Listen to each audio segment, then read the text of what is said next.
Sons of Garmadon, a season that I've always thought was really good, but for the longest time I didn't think I fully understand why it was so good. Obviously you have Harumi and you have Garmadon coming back, you also have the darker tone, the new designs, the Oni masks, and probably one of the most brutal endings Ninjago's ever done at that point. So, when I used to think about why Sons of Garmadon worked so well, those were always the things that came first to mind. But, after going back through the season properly, I think the biggest reason why it worked is something much bigger than any one character or moment. It's the way the story is built. Because Sons of Garmadon doesn't feel like 10 episodes where something happens, the ninja deal with it, and then everyone moves on to the next problem. Everything keeps moving forward. Something that happens in one episode can still matter in episode 7. A mystery introduced early in the season can completely change how you look at a character once you know the answer. Things from previous seasons aren't just mentioned for nostalgia either, because they actually affect what happens here. Wu disappearing at the end of Hands of Time matters, Lloyd's history with Garmadon matters, the Great Devourer attack from Season 1 somehow matters again, and even things that look completely random when they're first introduced eventually comes back in ways that actually affect the ending. That's what I mean when I say long-term storytelling. It's not just foreshadowing, it's when the story remembers what happened before, lets those events have consequences, and slowly builds towards something instead of letting everything reset at the end of each episode. And Sons of Garmadon does that better than almost any other Ninjago season.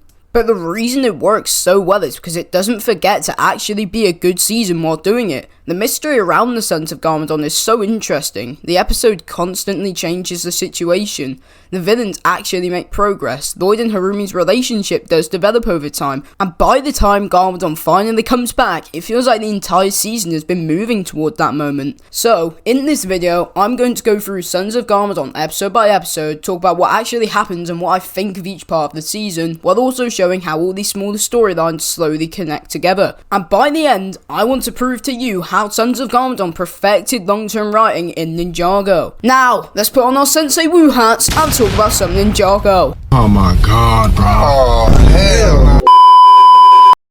Episode 1. In Ninjago City, 6 masked members of the Sons of Garmadon break into Borg Tower and steal the Oni Mask of Vengeance, with Lloyd managing to fight several of them off and even getting one arrested before Mystery escapes with the mask after a long chase through the city. That entire opening does a good job of immediately establishing the Sons as a genuine threat because they don't feel like a bunch of random goons who happen to find a powerful artifact. They clearly know what they're looking for, they work together properly, and Mystery already feels like someone Lloyd is going to have a problem dealing with. After Mystery escapes, Lloyd tells Pixel it's time to get the crew back together, and we get to see what everyone else has been doing during the year without Wu. Nero is dealing with a samurai in the valley, Cole and Jay are still actively searching for Wu at the mountain monastery, and Kai and Zane are fighting the mechanic in Ninjago Harbor, which I think is a really good way of showing that the ninja haven't just been sitting around waiting for the next season to start. Once they've reunited at Borg Tower, Hutchins arrives and explains the Oni masks, including the fact that the Royal Palace currently has the Mask of Deception and could be the Sun's next target, so the ninja agree to protect the royal family during the Emperor's speech. This is also where Lloyd first sees Harumi, and the episode doesn't do anything massive with her immediately, she's simply forced to be introduced as a princess. She clearly catches Lloyd's attention, and after a firecracker false alarm, the ninja are invited to stay in the palace.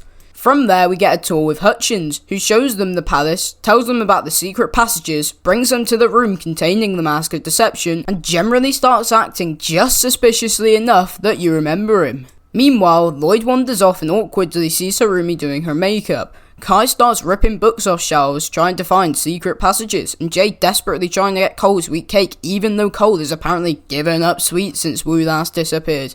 The night comes. Nero and Kai notice Hutchins walking away from the palace. Jay, Cole and Zane are in the buffet room, and Lloyd suddenly realises that Harumi is missing from her room. And that's where the episode leaves her. Sons of Garmadon are established. The Oni masks are established. Harumi is established. Hutchins is fairly suspicious. Wu's still missing, and the season actually has enough mysteries to carry you forward. Episode 2. Episode 2 immediately picks up where we left off, with Lloyd looking for Harumi, eventually spotting a mysterious person carrying a sack and assuming she's been kidnapped. He chases them across the rooftops, nearly falls, and the person saves him and reveals it's actually Harumi, who explains that she's been sneaking around the palace to give people food around Ninjago City who need it. The two spend some time walking around together. Harumi talks about what being a princess is like. Lloyd notices the Sons of Garmadon logo on a gang member, and Samurai X ends up intervening before Lloyd has a chance to blow his disguise. Then, Hutchins finds them, blames Lloyd for Harumi sneaking out, and basically makes it even clearer he doesn't want Lloyd anywhere near her. The next day, the ninjas spend their training session giving Lloyd some absolutely terrible relationship advice, which is one of those scenes that I really just like because it makes the team feel like they're actually friends rather than 6 people who only speak when the plot needs something. Cole tells Lloyd to be strong, Jay thinks jokes, obviously the solution. Kai tells him to act like he doesn't care, and Nia's the only one that actually gives him remotely useful advice by saying he should just be himself.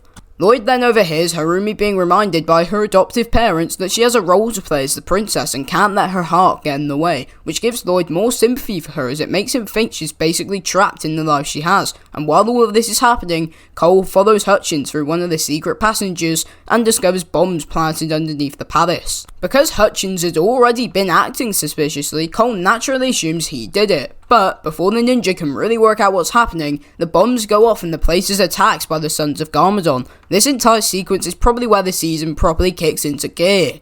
Ultraviolet and Mystery lead the attack. Lloyd accuses Hutchins of betraying everyone, and then Hutchins immediately proves him wrong by saving his life and helping defend the royal family. Mystery reaches the Mask of Deception and puts the Mask of Vengeance on, gaining 4 arms and overpowering Kai, Jay, Cole and Nia, before Kai seemingly destroys the second mask with a fireball. Except, Hutchins reveals that the mask that Kai destroyed was a fake. He had hidden the real one because he wasn't sure whether he could trust the ninja, but now he does, so he gives it to Lloyd and tells him to get Harumi out of here while he goes to find the Emperor and Empress. Lloyd and Harumi barely escape before the palace explodes, but Ultraviolet eventually catches them in the chase and manages to take the Mask of Deception anyway.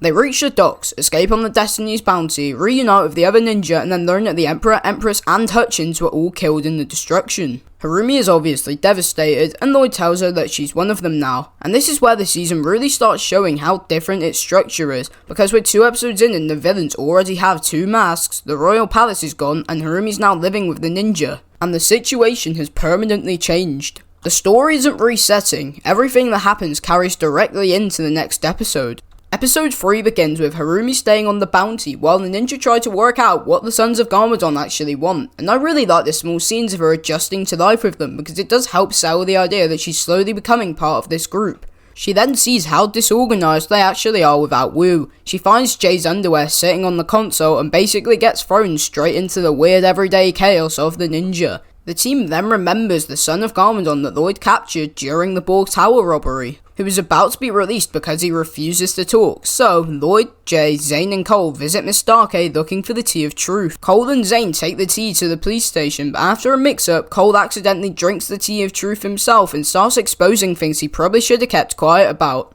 Eventually, Luke slips up too and reveals that the Sons of Garmadon hang out at a bar called Laffy's.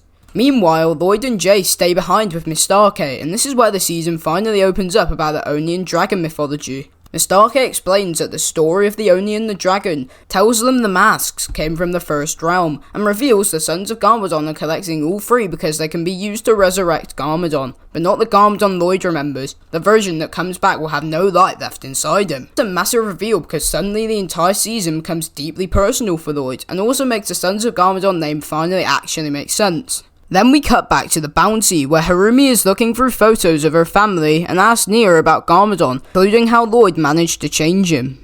At this point, the scene feels completely innocent because Harumi has just lost her own parents and Lloyd has obviously lost his father before, so it makes sense that she would be curious. Later on, obviously it means something completely different.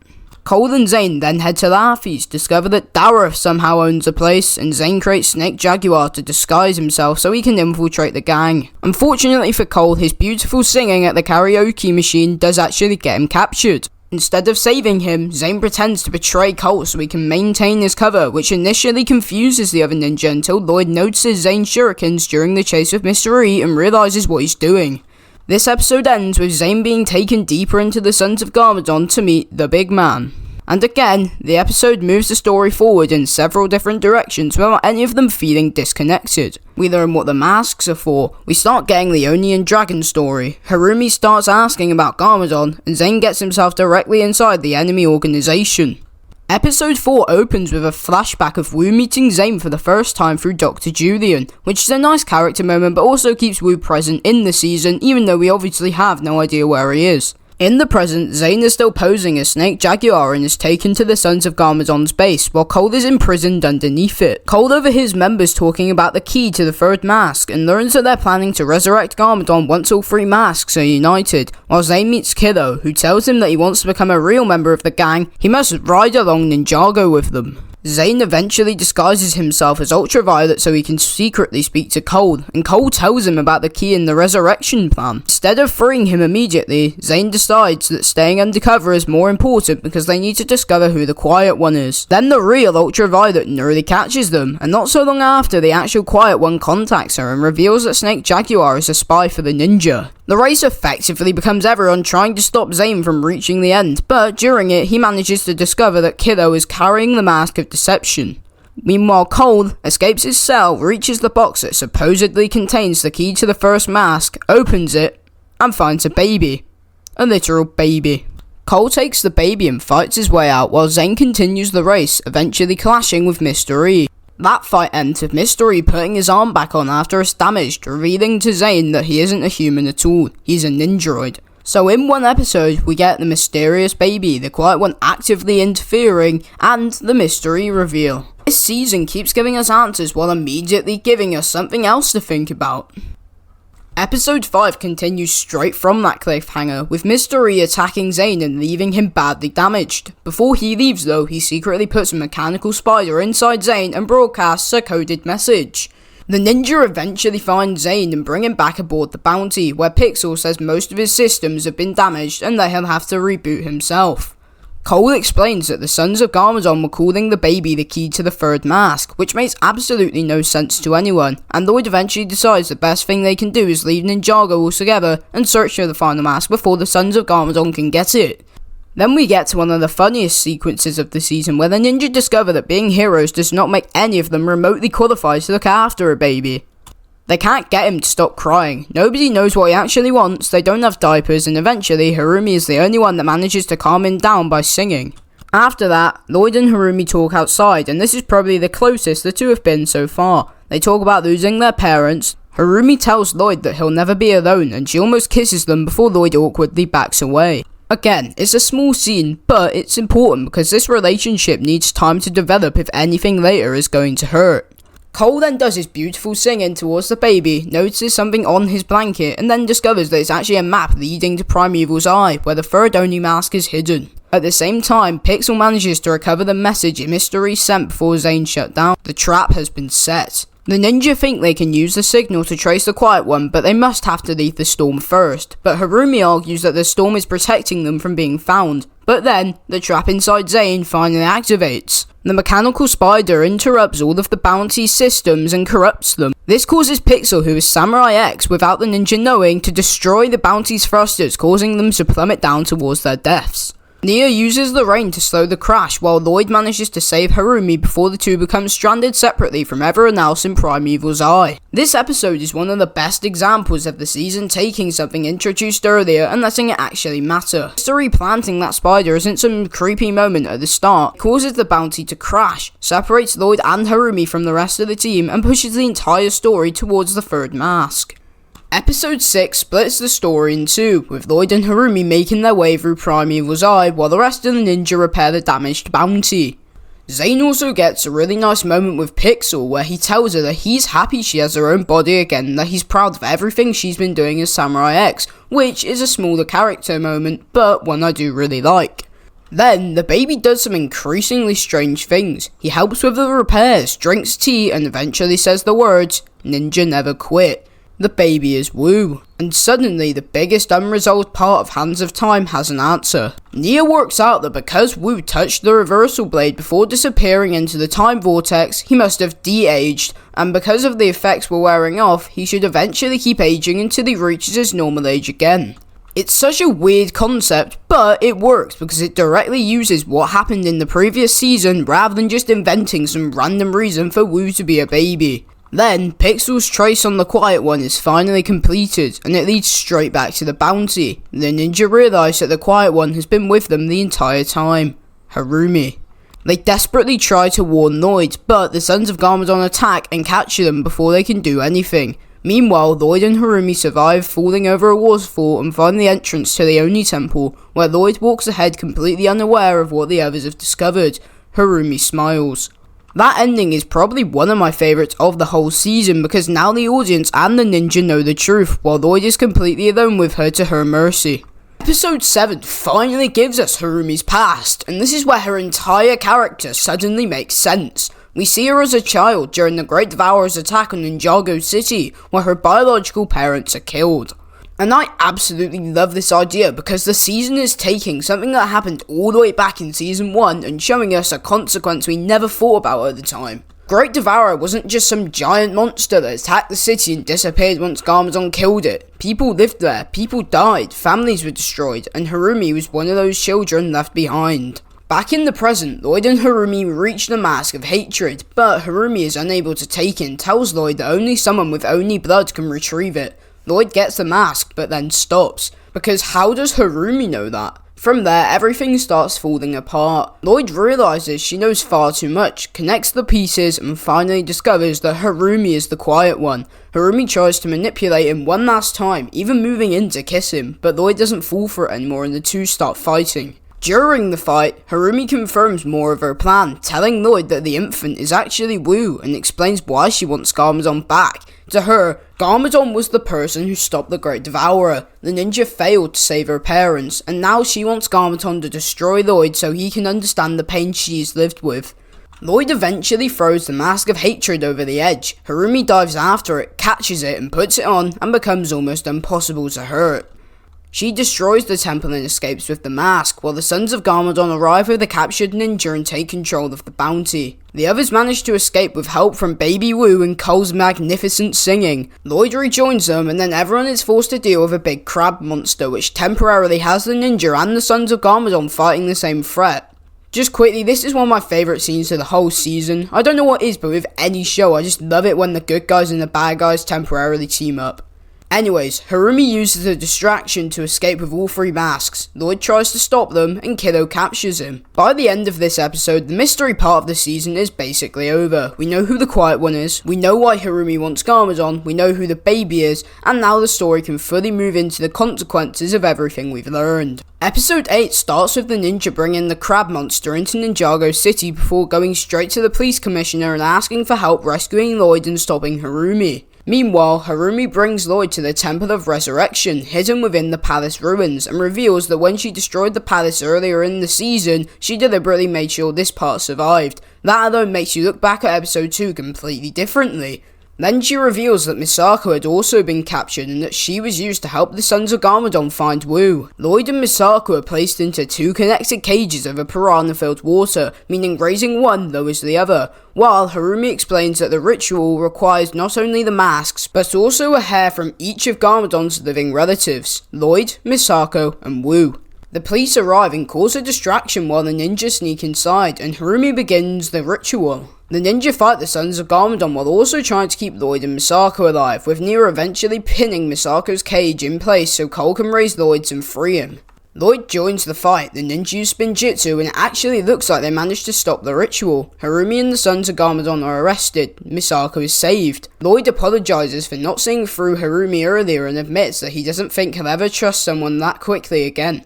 He then gets one final moment with Harumi while she's being loaded into the transport van. She tries to manipulate him again, but this time Lloyd immediately sees through it. He tells her to stop, turns her own words about the one who got away back against her, and closes the van doors in her face, and for a moment it feels like the season is over. The heroes won, the villains are arrested, the ritual failed, except the candles inside the temple suddenly ignite with purple flames, and Garmadon's hand comes through. The ninja won the fight, but they were too late to stop the thing that actually mattered. Episode 9 wastes absolutely no time showing us what that means. Garmadon returns as this completely different version of himself, hears Harumi calling him, takes over a garbage truck, storms the police station and frees her. The ninja are celebrating because they still think they've stopped the resurrection, while Lloyd is clearly not doing well after Harumi's betrayal. Misako tells him not to bury the goodness inside of him just because someone else used it against him. Then the news report comes in. Harumi escaped, and Garmadon was the one who freed her. The ninja go to the police station, Misako takes Wu somewhere safe, and Garmadon and Harumi move on to Cryptarium prison where they free the prisoners and start building an army. Harumi then tells Garmadon he has the powers of creation and destruction, but to unlock his true potential he needs to destroy the one thing standing in his way, Lloyd. And this is where Lloyd's own history starts working against him. He wants to face his father because he genuinely believes there is still a chance of reaching him. He's done it before, he remembers the Garmadon who changed, he remembers his father sacrificing himself. So when everyone tells Lloyd not to go alone, he locks him inside the bounty and goes anyway. Not exactly his smartest idea. He arrives at Cryptarium, confronts Garmadon, and Harumi broadcasts the entire fight across Ninjago. Lloyd keeps trying to reach the father he remembers, but Garmadon has absolutely nothing left for him. The fight gets more and more brutal as it continues. Garmadon becomes stronger through the conflict, and eventually Lloyd is completely overwhelmed. Garmadon disowns him, throws him through walls, and eventually sends him flying out of the prison. The entire city watches Lloyd lose. The episode ends with Lloyd barely conscious on the ground, muttering for his father while the picture of the two of them blows away. At this point, Garmadon isn't just back, he's destroyed the one person who believed the old version of him still existed. The finale starts with Ninjago trying to understand what happened to the Green Ninja, while Misako watches the news and Wu starts drawing strange pictures. Eventually, Wu gets her attention and one of his drawings makes Misako realise that Lloyd needs Mistake, so the ninja bring him to her tea shop in terrible condition. Mistake says she can heal Lloyd, but there is a risk. The other ninja have to give him some of their elemental energy, and there's a chance they could lose their powers completely. Kai hesitates because without their powers, they might not have any chance against Garmadon, but eventually all of them agree because saving Lloyd matters more. The tea works. Lloyd survives, but when he wakes up, his own power is gone. At the same time, Garmadon begins conquering Ninjago properly and creates the Colossus, a massive stone creature powered by his destructive energy. The other ninja try and fight it and basically accomplish nothing. Lloyd wakes up believing that without his powers he isn't even the Green Ninja anymore, but Nia reminds him that being a ninja was never just about the element he could use. Then, the entire finale starts putting every storyline together. Garmadon finds Wu, Lloyd escapes with Wu, Harumi finds Lloyd on a rooftop, puts on the mask of hatred and starts chasing him through the city. Lloyd eventually reaches a tram while the bounty comes in to rescue him, but Harumi catches up and grabs him just as the Colossus gets hold of the ship. The ninja are desperately trying to escape while Wu keeps telling them that it's time to go. At first, nobody understands what he's talking about, then Jay remembers Mistake's tea to go. It's Traveler's Tea. They use it seconds before the Colossus crushes the bounty and disappear into another realm. But Lloyd doesn't see that. From his perspective, he's just watched all of his friends die. And in that moment, Harumi has been building towards since we learned her real motivation. She wanted Lloyd to feel what she felt. She wanted him to experience the kind of loss that destroyed her life. And for a moment, she thinks she succeeded. But Lloyd doesn't react the way she did. He tells Harumi that he refuses to let the loss of his friends turn him into what losing her parents turned her into. And that might be my favourite part of their entire storyline, because Harumi and Lloyd are both people who have experienced loss, but they make completely different choices with that pain. Harumi lets it consume her, Lloyd refuses to. He escapes using the parachute Mistake gave him earlier, reunites with Nia, Misako and Pixel, and gets away while Garmadon declares Ninjago is his. Then we cut to the other ninja and Wu waking up somewhere completely unfamiliar, surrounded by pieces of the destroyed bounty. They look up, see the dragons flying overhead, and realise they've been transported to the first realm, the realm of Oni and dragons. The exact mythology Mistake began explaining all the way back in episode 3, and that's where the season ends, not with everything going back to normal, but with Ninjago completely changed. Now we'll get to the main question: why Sons of Garmadon perfected long-term storytelling in Ninjago. And this is where I think Sons of Garmadon becomes so impressive when you look at the entire season together, because almost nothing important happens in isolation. The season starts 1 year after Wu disappears in Hands of Time, and instead of forgetting about him, that disappearance makes the entire storyline where the strange baby Cole finds eventually turns out to be Wu himself. Harumi's motivation doesn't just come from some event invented 5 minutes before her reveal, it comes from the Great Devourer attack all the way back in Season 1. Lloyd's decision to face Garmadon isn't just him being stupid for the plot, he does it because of his previous experiences taught him that his father could be saved, and that history is exactly what Garmadon and Harumi end up exploiting. Even the Oni and Dragon story that Mistake introduces in episode 3 doesn't just exist to explain the masks, because by the end of the season, the ninja are literally standing in the realm of Oni and Dragons. Mr. Re plants a mechanical spider in Zane, and later that spider crashes the bounty and separates Lloyd from the ninja. Cole finds a random baby, and that baby turns out to be Wu and a key part of the resurrection ritual.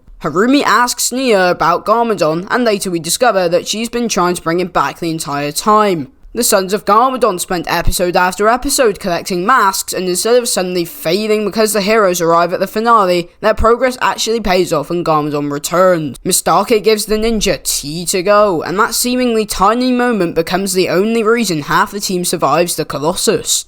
Harumi tells Lloyd that she wants him to understand her pain, and by the finale she genuinely puts him in a situation where he believes he has lost everyone. That all there is the difference between having twists and having actual setups and payoffs.